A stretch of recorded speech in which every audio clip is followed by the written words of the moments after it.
Hey guys, we are back again. It is episode 8, and we are coming to you from Carolina Beach. Doing a little bit of dance, trying to keep the energy up on a pretty busy week for us. We were actually out of the office and on vacation, but that's okay. We're tuning in to y'all. It's a special week. I'm actually getting married, which is why we're together in Carolina Beach. And we just wanted to dive in and catch up with y'all for episode 8. So, as we always do, we'll do a company value, we'll dive into a topic for marketing, and then we'll wrap it up with one of our fine things shout out. So, I'm actually going to let you kick it off today for our company value. So it's an easy one to be reminded of when we're at the beach, and Yeah. where our company value is health and putting your health up there as an important thing. Um, a lot of times, if you're in business for yourself, you're an entrepreneur, or you are a manager, a leader, you tend to put your career first. And our values are God first, Mhm. and family, marriage and family, which obviously is a big week for that. And then health, and then everything else. So, because health, if you don't have your health, then you really can't do your job, Yeah. run your career the way that you want to. So we're big believers in encouraging each other and encouraging those people on our team, and our clients to take care of their health. And I think it's been interesting for us because we have had, um, clients that are health and wellness clients, Yep. supplements, products that help people to take care of their health. And so I think that kind of comes to us because we love that ourselves. We're Yeah. passionate about That's trying great. to stay in shape. Um, and if you started at a lifetime, so how do you do that, and how does that incorporate into your work? I think is Yeah. the thing. And so, if you are an entrepreneur, if you are a leader, it's an important thing to make that part of your leadership training. Yeah. And the conversations that you have with your team. Are you taking care of your health? Are you staying fit? Are you eating healthy? Are you drinking appropriate amounts of water? Do you encourage that for you, for yourself and others around Mhm. you? So just a little reminder for me, it's a good topic to do while we're at the beach, because sometimes going to the beach actually restarts on vacation, restarts for me my love of fitness and health, because I can go and walk for miles on the beach. I can Mhm. ride my bike for miles. And at 54, it's important because, you know, if you look at all the research, and I've done a ton of research in this, used to own a wellness company, that's when people begin to just not do it anymore Mhm. for whatever reason. It's like you're at a crossroads and you can make a choice, and your choice can be, I'm going to maintain this lifestyle of taking care of the body God gave me, or I can just let it go. And I know there's things that happen. I mean, things happen for people that are unfortunate, but if you're taking care of yourself, um, you can ward off a lot of things. Yeah. And in the day that we're living in, with a It's lot of important. fear of health issues, it's even more important. So that's Well, our topic today. and I think there's a couple different aspects of health, right? Like in today's world, there's also the importance of understanding mental health, and understanding that there are sometimes days where you need to take a wellness day just for yourself, and that's okay. And I think that that's something that we need to have an open arms approach to from a business owner perspective, is allowing your team and understanding that there are mental aspects to health. It's not always just about being the most fit in physique or in fitness aspect, but those elements come together in terms of making health, what it is and what does it mean to be healthy, and what does it mean to be healthy spiritually, what does it mean to be healthy mentally and physically. Those are all aspects that I think are important that you can incorporate those into your business. And whether you take a wellness minute, or in the afternoon, there's always a 15-minute time that you get to do whatever you want, if that's a meditation, if that's I need to go refill up my water. I just want to go do 15 jumping jacks. You get those 15 minutes to you to reset yourself. And I think that's really important. And then you can also do things from a health perspective, the health challenges, you can incorporate that into your team, and really make it fun and rewarding. So there's all different ways to bring that in. And ultimately, if you have a healthy workforce, you have a healthy product, you have a healthy service. These are all things that end up driving your business. So that's why health is important to us. And that's why health is one of our core company values at Yazo. Yes. And kind of fits into our topic we're going to talk about for marketing, because you want to make that part of how do you make health for yourself and your employees part of your business strategy. Mm-hmm. And our topic today for marketing is strategy and planning, marketing strategy, and how important that is in terms of your long-term success, marketing your business, marketing your company, your organization, yourself. So, and I think the best place to start with that is trusting the process, and strategy and planning are, the foundation to anything when it comes to business, because you need to have an actual plan, whether you're talking about operations, whether you're talking about a compliance piece or sales and marketing. Those are all plan driven. But if you can't trust the process and trust the plan, then you're never allowing yourself the runway to actually have actionable data that you can look back on and then make decisions. Like, you have to be able to trust the process. And we all know in the world of business, there are hiccups, there are things that get in the way, and they push deadlines, you miss milestones. But being able to always go back to your strategy and your plan and trusting that what you guys are doing is appropriate, and going back to that as a foundation is really where we always go with Yazo. And I mean, that's ultimately where we go, and it's where we start. We just had a discovery meeting and we talked about the importance of strategy and what does that mean on the onset of learning about a business to be able to put together the right plan, and then trusting that that plan is in place. But I think that we can kind of talk a little bit more about what does that mean. yes. Because we're at a 30,000 foot view. So let's dive in a little bit more of what does it mean to trust the process from planning and strategy. So I think first and foremost is setting that first meeting and committing to it. Yeah. I think, it's the time of year where people are doing planning. And I think number one, you have to say that you're going to do it regardless of the size of your business. Mm-hmm. So I don't care if you're a single person that's just starting a new business on your own, you're launching out, you have to plan that strategy time right now as you enter into, October, November, December, Yep. Preferably in October, so that you're planning for next year, right? So that's setting that meeting. And then the second step is having an agenda. So people kind of laugh, like, I would have an agenda with myself. Yes, and that could be an agenda that runs for a month.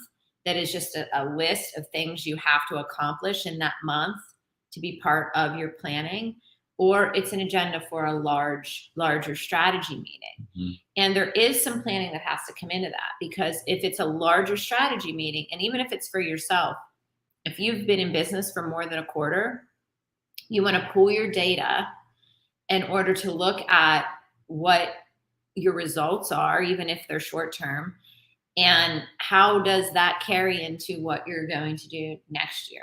So always start with a review of the current year. Like, what have we done from a marketing perspective? What data do we have from it? And it can be as simple as we did, 12 emails this year. If this is you, we did 12 newsletters this year. Which one did best? Mm-hmm. Why? Like, what kind of articles were in there? What was in there that it did better? What was your subject line? Peeling that onion and looking at, okay, that's why that newsletter did really well. Now, next year, we want to incorporate more like that, right? Looking at your digital ads, which digital ad did really well. Why, and what organic posts are doing the best. Why? What traditional advertising are you doing? And then, what are the new things you want to incorporate? So that, like I always say, leave room for like the beautiful brainstorm. Yes. And bring people in like that are younger in your team. If you have leadership, that can be difficult because sometimes they're like, we own this. This is our job. If you can even allow for 45 minutes, a half hour of young people in your company to come in and give ideas and not be, because I know this is hard. Listen, excuse me, I've been doing marketing for 30 years. And sometimes I feel like, give me the credit due me. But the Yeah. reality is, the more you can be open to the fact that there's no way, I don't care if you're a chief marketing officer and you've got 35 years of experience and you're phenomenally passionate about your job, you cannot know everything that is going on today Well, in marketing. and I think there's two benefits to that, right? In today's world, the purchasing power is shifting. So the younger generation is becoming now the older generation, or they're growing up and they're becoming more of a purchaser. They Spenders. the spenders. Um, so you need to understand what connects them, what drives them to make certain decisions. So the younger generation is really important to tap into that consumer, that persona. The other part of it is that you're empowering the younger team. You're empowering those individuals that are a part of your team that may not get a chance to be in some of those conversations, and sort of whet their appetite um, for an area that they may be really, really passionate about. And you might start a fire inside of them that drives them to be the new champion 5 years, 2 years, 3 years, whatever that timeline is. But there's a benefit of both worlds. Like, you're getting to be able to tap into that persona, but you're also empowering your younger team to hopefully elevate them and elevate their work and give them an opportunity to kind of play in a space that they may not be playing in on the day to day. Yes. And what's really cool is that we talked about this last month, but we're seeing things that I started in my career. Like, I started in my career doing mailings, events, and phoning. Mhm. Those were the three, like, when our marketing plan, those were like the three big things. And all of those things are coming back. They're resurfacing. Because like smaller events, we did like what would now be referred to as like micro mini events, where we're in the local communities, setting up a booth and getting names that way, following up with phone calls, thanking them for stopping by and trying to get an appointment, and then, doing mailings. All of those things are coming back. Micro events, in some cases are replacing massive large events. Mhm. Like, COVID changed people's perception of like how big of an event they want to go to. And then also, we're seeing the switch away from digital back into human, like in person, because everybody, like during COVID, it was everybody was doing digital events, Mhm. right? And we were trying to become an expert on that. And now people are like, nobody shows up for my digital events. Well, They're burnt out. they're sick of it. Yeah, they're burnt out, and it's a change back to grassroots marketing. And I mean, this is truly, you can build businesses were built on grassroots marketing, and I think that the change in that is exactly what you said. Consumers want a human, intimate connection with the brand or product or service that they are utilizing, Yes. and the best way to do that is through grassroots marketing, really creating a connection with those individuals. So I know this is kind of like a more granular approach when you're talking about strategy and planning, but when you understand that, that drives your strategy and planning, because there may be activities that you weren't doing that you should be doing, or that you want to swap in. Instead of doing all digital, let's try a micro event with a traditional approach that has some true phone follow up and see what that develops from a results perspective. So those are all things in terms of talking about planning, strategy, and trusting the process you can get granular with. Right. And the biggest reminder is, when you're planning your meeting, have the right people in the room. So Mhm. have your seasoned team, and then have your younger people, at least for a part of it, even if it's 20 minutes that you carve out and you say, guys, girls, ladies, I want you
All right. Well, apologies there. We had a little bit of a malfunction on the power side.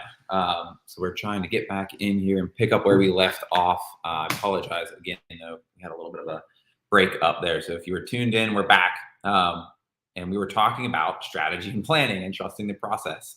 So just to kind of regroup where we were at and recap the discussion, setting that first meeting, committing to it. And that's whether you're a one person shop or a team of 1,000. I think it's really important to commit to strategy and planning first and foremost, and then setting that agenda. That agenda could be a month-long agenda for yourself and a list of activities to achieve and accomplish to get those results you can then review, or it can be the agenda for the strategy meeting. Yes. And last but not least, committing and trusting that you bring in all the right stakeholders and allowing them the opportunity to actually be a part of the meeting, not just have them sitting in the room, asking for their opinion, opening up a discussion with those younger individuals, as well as with your seasoned marketing veterans. Yeah, so generational stakeholders. So. Exactly. That is trusting the process for planning and strategy. On the marketing side, we're going to wrap up now with our Find Thing shout out. So our Find Thing shout out is a client of ours, one that we've been working with for quite a while, and one that we've discussed and shouted out before. But this is something that's really relevant because as we look ahead into Q4, as we look ahead into October, that is Cybersecurity Awareness Month. Yeah. So our shout out is Reclamere, one of our clients. And it's really obviously a timely topic because of how much is happening in the world of cybersecurity. But a big piece that we've been talking about internally with them is, cyber insurance and what does that mean for all types of businesses. And when you apply for cyber insurance, there are certain things that you have to have in place to even get the ability to have it. Yes. So they're the experts that can speak to those T's and C's and the XYZs of what you have to have within your cyber insurance policy. Or what you need to do to be able to qualify or apply for a cyber insurance policy. Yeah. But this is all types of businesses. I mean, if you're a retail shop and you're taking credit card transactions, you should have some type of cybersecurity insurance. If you're obviously a massive corporation, of course it makes sense. You need that. If you have any type of collection of data, PII, personal identifying information, you should have cyber insurance because that's valuable information that cyber crime is going after. They want that. That's valuable. Yeah. Cyber criminals, excuse me. Yeah. I mean, and we've just learned, like, we have worked with Reclamere for some time now, and we know their expertise. We have learned so much as a small business by having them as a client. Yeah. Oh my gosh. And they, they're there to help you. And so even if you feel like this doesn't apply to me, what's really interesting is that I just I did research for a blog with them that was saying, there's thresholds of things that you have to do in certain industries, right? Mm-hmm. And it's dependent on how large you are, how easy it is to cross that threshold and not even realize you're not doing what you need to be doing. And some people don't realize it until, unfortunately, they have a breach or a cyber incident where they are stuck in a big jam, right? Trying to figure it all out. So it's worth a check-in with them. It's worth, just having a phone call with Joe or Angie or one of the sales team. That's not me. That's Angie Singer-Keating, not Angie. Yeah, not me. And, so just shouting them out. We're so proud to work with them. Yeah. But we're also proud of what they bring to cybersecurity all over the US, but particularly in our region. It's amazing that we have this company here in our area. Yeah. So that's our shout out. And I would say the last piece of that is it's not just for those folks that are worried or looking for cyber insurance. If you have it and you're looking to renew, you should be looking at your cyber policies, your cybersecurity structure. And that's huge. If you don't have certain things in place, they won't even renew you, or your premium will get jacked up. So again, it's worth a call. It's worth checking in. And it, for us, is a fine thing. It's a fine thing that they're a client. It's a fine thing that they're a friend. And it's a fine thing that they're available to our community as a resource. Absolutely. So shout out is Reclamere.